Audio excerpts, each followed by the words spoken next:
हर साल हज़ारों student Germany study visa के लिए अप्लाई करते हैं, लेकिन बहुत से लोग सिर्फ एक मिस्टेक की वजह से रिजेक्ट हो जाते हैं और वो होता है प्रोसेस को ना समझ पाना। अस्सलामुअलैकुम।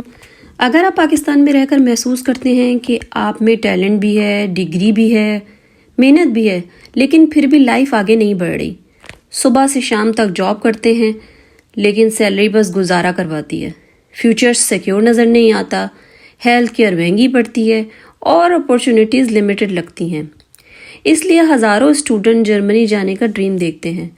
लेकिन सवाल ये है, जर्मनी स्टूडेंट वीज़ा का प्रोसेस असल में होता क्या है? आज की वीडियो में मैं आपको जर्मनी स्टूडेंट वीज़ा का कंप्लीट प्रोसेस, रिक्वायरमेंट, कॉस्ट और वेटिंग टाइम डिटेल में बताऊंगी। जर्मनी स्टूडेंट वीज़ा उन लोगों के लिए होता है जो जर्मनी में हायर एजुकेशन लेना चाहते हैं। इस वीज़ा के ज़रिए आप जर्मनी में लीगली स्टडी कर सकते हैं और लिमिटेड पार्ट टाइम वर्क भी कर सकते हैं। वीज़ा कैटेगरीज और ऑफिशियल रूल्स की अपडेटेड इन्फॉर्मेशन हमेशा फेडरल फॉरेन ऑफिस की वेबसाइट पर अवेलेबल होती है। सबसे पहला स्टेप है जर्मनी की यूनिवर्सिटी में एडमिशन लेना। इसके लिए कोर्स सेलेक्ट करें, यूनिवर्सिटी अप्लाई करें, रिक्वायर्ड डॉक्यूमेंट सबमिट करें। एडमिशन लेटर मिलने के बाद वीज़ा प्रोसेस स्टार्ट हो जाता है। स्टेप 2 है block account. Germany government proof चाहती है कि स्टूडेंट अपने लिविंग एक्सपेंसेस जो है वो खुद कवर कर सकता है, इसलिए ब्लॉक अकाउंट ओपन करना ज़रूरी होता है। इस अकाउंट में अप्रॉक्सीमेट 11 से 12 हज़ार यूरो डिपॉजिट किए जाते हैं, लेकिन ये पैसा मंथली इंस्टॉलमेंट में रिलीज़ होता रहता है जब स्टूडेंट जर्मनी पहुंच जाता है। नंबर 3 स्टेप जो होता है वो होता है हेल्थ इंश्योरेंस। जर्मनी में हेल्थ इंश्योरेंस जो है वो मैंडेटरी है। यूनिवर्सिटी इनरोलमेंट और रेजिडेंस परमिट जो होता है दोनों के लिए इंश्योरेंस ज़रूरी होती है। इनिशियली जो होता है स्टूडेंट्स वो ट्रैवल इंश्योरेंस लेते हैं, लेकिन जर्मनी पहुंचकर स्टूडेंट जो है उनको हेल्थ इंश्योरेंस लेना वो मैंडेटरी यानी कि ज़रूरी होता है।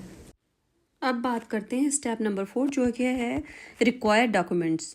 स्टूडेंट वीज़ा के लिए जनरली ये डॉक्यूमेंट्स चाहिए होते हैं: valid passport, university admission letter, block account proof, academic certificate और जो लैंग्वेज सर्टिफिकेट होते हैं उसमें आइल्स या जर्मन जो भी आपकी यूनिवर्सिटी की रिक्वायरमेंट होती है वो चाहिए होता है, हेल्थ इंश्योरेंस और visa application form. Documents complete होना बहुत इंपॉर्टेंट होता है। और अब आता है वो स्टेप जिसका हर स्टूडेंट को जो होता है वो शिद्दत से इंतज़ार भी होता है और खौफ भी होता है, और वो है एम्बेसी अपॉइंटमेंट। तो आपको जो है वो एम्बेसी, जर्मन एम्बेसी या फिर आपको कंसुलेट में अपॉइंटमेंट लेना होता है। इंटरव्यू के वक्त जो है वो डॉक्यूमेंट्स चेक होते हैं, बायोमेट्रिक होता है और शॉर्ट इंटरव्यू भी लिया जाता है। वीज़ा डिसीजन का जो वेटिंग टाइम होता है यूजुअली डिपेंड करता है एम्बेसी वर्कलोड पे या उस कंट्री पे और एप्लीकेशन वॉल्यूम्स के ऊपर।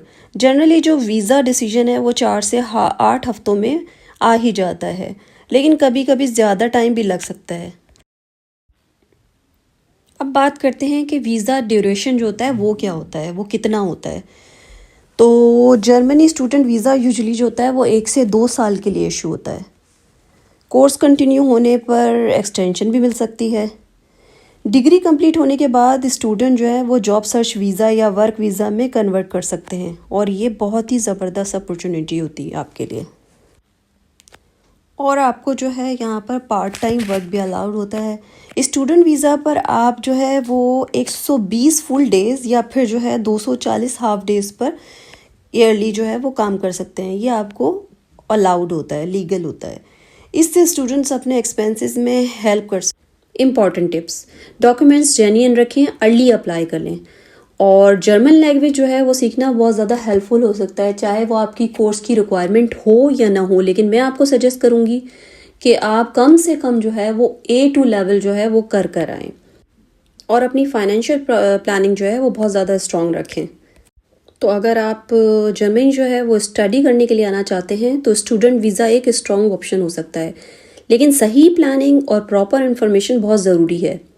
अगर आप चाहते हैं कि मैं नेक्स्ट वीडियो में Germany universities, block account details या अकोमोडेशन गाइड करूं, तो प्लीज़ कमेंट में ज़रूर लिखिए।